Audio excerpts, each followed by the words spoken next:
Bueno, pues el día de hoy vamos a hablar sobre la unidad 2 del escenario natural. Me presento, mi nombre es Armin Pérez y pues comencemos. Primero vamos a hablar sobre los ecosistemas. Bueno, ¿qué es un ecosistema? Pues es un sistema que está formado por un ambiente físico o de un hábitat en el cual existen relaciones entre elementos bióticos y abióticos, es decir, entre elementos vivos y no vivos, los cuales pues al relacionarse crean un flujo de energía y de materia. Por ejemplo, el mar, o sea, un océano, el ambiente físico pues sería el agua, vamos a ponerlo así, y las relaciones que se dan entre bióticos, por ejemplo los peces, el coral, y sistemas abióticos, que vamos a poner lo que es el suelo, la arena, pues el aire con el oxígeno y todo eso, pues eso viene siendo un ecosistema. Este concepto se acuña o tiene su origen en 1930 y en las manos de botánicos ingleses de Roy Chapman y Sir Arthur Tansley. Ellos usaban este concepto o lo aplicaban a unidades de diversa escala, es decir, que ellos consideraban un ecosistema desde un pedazo de tronco, un charco, una región e incluso la biosfera entera como un solo ecosistema. Es decir, ellos consideraban, por ejemplo, si un tronco que se está pudriendo, donde hay diferentes insectos, diferentes, pues, serpientes, reptiles, pequeños reptiles que viven en él, lo consideran un ecosistema, puesto que tienen un ambiente físico, el tronco, y existe una relación de seres vivos, quienes a su vez intercambian energía con el medio ambiente. Todos los ecosistemas están formados por dos elementos principales, los elementos bióticos, que son todos los seres vivos, y los factores abióticos, que son el suelo o el aire, que vendrían siendo elementos no vivos, por así decirlo. Existe una gran cantidad de ecosistemas, sobre todo aquí en México, que somos un país muy diverso con diferentes ecosistemas, pues con diferentes climas en diferentes regiones. Hay marinos, terrestres, microbianos e incluso artificiales, que estos últimos pues son creados por los seres humanos con la intención de preservar ciertas especies, tanto de flora como de fauna. Los ecosistemas acuáticos, pues su característica principal, como su nombre lo dice, es que están cubiertos por agua o están en el agua. En estos pues son los ecosistemas más abundantes en el planeta Tierra, incluso aquí en México. En ecosistemas terrestres son los que tienen lugar sobre la corteza y se encuentran obviamente fuera del agua. En estos, por ejemplo, pueden ser las montañas, los valles, desiertos, incluso la selva. Están los ecosistemas mixtos, por ejemplo, un manglar, en el cual hay una mezcla entre un ecosistema terrestre y un ecosistema acuático, en donde pues existen prácticamente de todas las especies, aunque por lo general los animales que habitan en ellos pues son anfibios, como las ranas, hay crustáceos, algunas serpientes pues marinas que pueden vivir incluso en la tierra. Y están los ecosistemas microbianos. Estos últimos ecosistemas son tan pequeños que prácticamente habitan o se encuentran presentes en todos los ecosistemas pues más grandes, tanto en el acuático, en el terrestre, en los mixtos. Incluso se puede llegar a considerar que la flora intestinal, que está formada por ciertos microorganismos, se puede llegar a considerar pues un ecosistema. Pues para apoyar un poquito al tema, tenemos un siguiente mapa conceptual que dice que los ecosistemas se pueden dividir según el medio en el que se desenvuelven los seres vivos. Pueden ser acuáticos o terrestres. La parte acuática va a depender mucho del tipo de agua que haya. Por ejemplo, pueden ser marinos, que es el agua salada, como los mares, los océanos, y agua dulce, que pues por lo general ríos, lagos, cenotes, aquí en Yucatán. Los terrestres, pues estos varían mucho de acuerdo a la región y el clima. por ejemplo la tundra, la taiga, que son muy fríos, el bosque templado, la estepa, la selva, que por lo general hay muchas lluvias y hay algo de humedad, la sabana, el desierto, que son de climas muy áridos, muy calurosos, y pues los humedales, como puede ser un manglar, podría entrar en esta clasificación. El flujo de energía. Bueno, al principio dije que los seres vivos interactúan e intercambian energía con el ambiente. Bueno, esto genera un flujo de energía, que es el aprovechamiento de los productores primarios y secundarios por organismos que a su vez los utilizan. Por ejemplo, la luz del sol es captada por un productor, vamos a ponerlo así, el pasto. Esto hace que el pasto crezca, y un consumidor primario, o sea, un herbívoro, lo come. Por ejemplo, un venado se alimenta de este pasto. Al alimentarse absorbe cierta cantidad de esa energía que el pasto pues recabó, y el resto de la energía que tiene se libera al ambiente en forma de calor. Luego viene por ejemplo un coyote. Atrapa al venado y lo come, que el coyote vendría siendo un consumidor secundario. El coyote, al comer al venado, absorbe otra poca cantidad de energía, y el resto de energía del venado es liberada en forma de calor.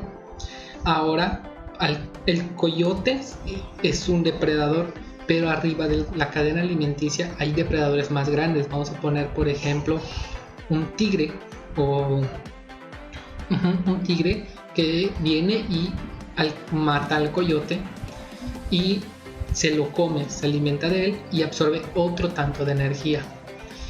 Por último tenemos pues a microorganismos que se les conoce como descomponedores, quienes se alimentan de los restos de la carne o de los esqueletos de los animales que mueren o que son comidos por animales mucho más grandes.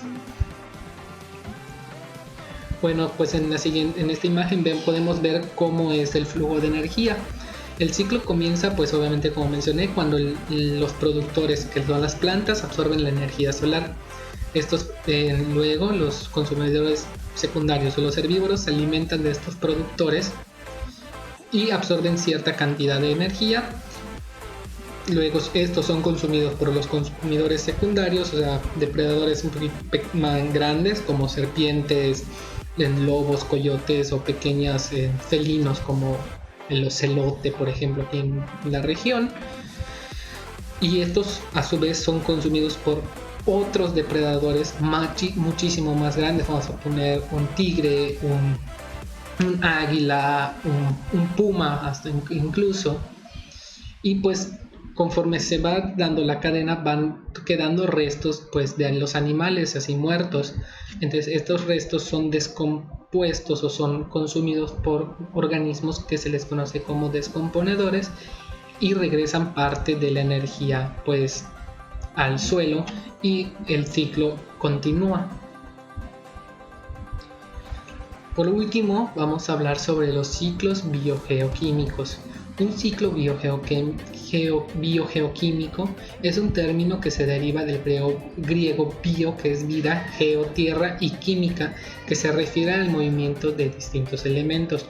En los ecosistemas de la naturaleza, por lo general, se dan flujos o ciclos del nitrógeno, oxígeno, hidrógeno, calcio, sodio, azufre, fósforo, potasio, carbono, el famoso ciclo del agua, entre muchos otros elementos que entre los seres vivos y el medio ambiente son intercambiados y que permiten que los ecosistemas pues puedan existir y puedan pues mantenerse vivos prácticamente.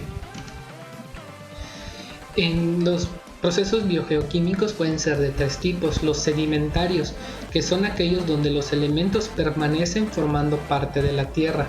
Por ejemplo, cuando se da el ciclo, el elemento pasa a formar parte, por ejemplo, de las rocas, del fondo marino, y de estos son absorbidos por los organismos y a su vez pues cuando continúa el ciclo regresan otra vez pues al fondo marino y a la tierra. Existen los mixtos. Por ejemplo, el ciclo del agua es una combinación de un ciclo gaseoso y un ciclo sedimentario, puesto que en la tierra está, en la corteza terrestre está el agua, hay hielos, hay mares. Estos pues se evaporan obviamente y se forman nubes que luego llueve y regresa el agua a la tierra, permanece en la tierra. Entonces por eso es una mezcla entre ambos. Existe la parte gaseosa y existe la parte sedimentaria. Y por último están los gaseosos, por ejemplo el ciclo del oxígeno, en el cual pues se describe la circulación del oxígeno en la biosfera, que pues, es producido por las plantas, luego los seres humanos y los animales lo respiramos y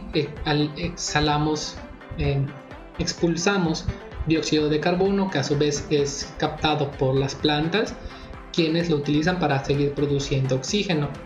Por eso se llama gaseoso, porque es solo un gas, nunca pasa ni a ser parte de una roca, ni pasa...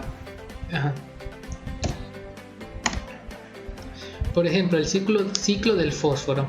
Este ciclo describe el movimiento de este elemento químico. Los seres vivos toman el fósforo a partir de rocas fosfatadas o que contienen el elemento. Estas pasan a los vegetales y que a su vez pasan a los vegetales del suelo. Aquí tenemos una imagen. Por ejemplo, el fósforo del suelo llega por medio de la orina, la descomposición de hongos y bacterias a través de las hojas que se descomponen, el excremento de los animales. Este fósforo, pues cuando llueve todo pues pasa a formar parte del agua, pasa a ser parte de la tierra y de rocas que a su vez pues son asimiladas por los vegetales o por las plantas, quienes terminan por consumir pues productores como las vacas o otros herbívoros que pues entre sus desechos regresan un tanto de ese fósforo absorbido al suelo nuevamente. Tenemos otro ciclo que es el ciclo del nitrógeno. Se denomina como ciclo del nitrógeno a cada uno de los procesos biológicos de plantas, animales y microorganismos y sistemas abióticos como la luz, el pH y otras características del suelo, entre otros, en que se basa el suministro de este elemento de los seres vivos. Por ejemplo, aquí tenemos el ciclo del nitrógeno. Dice, los seres vivos pues no podemos consumir el nitrógeno en su estado gaseoso presente en la tierra, por lo que es necesario que se transforme por medio de una asimilación para que sean absorbidos por las plantas, para que nosotros ya podamos consumir. El nitrógeno llega a la tierra a través de las precipitaciones, o sea, a través del calor de los rayos que producen las tormentas eléctricas. Al caer las precipitaciones entra el nitrógeno a la tierra.